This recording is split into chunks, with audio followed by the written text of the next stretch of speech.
首先好多謝大家係抽空參加咗呢次嘅問答大會。咁我哋係通過呢次問答大會係希望透過組別之間嘅呢個辯論啦，同學對我哋嘅呢個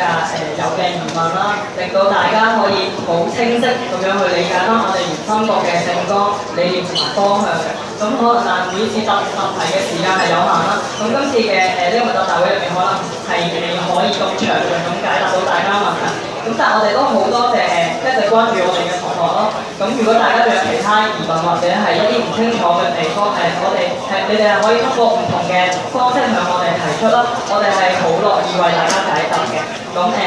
咁參考翻大家嘅意見啦，我哋會不斷咁樣完善自我，同埋努力做得更好啦，努力尋找更多、更直接、更快知道學生同服務需求嘅途徑。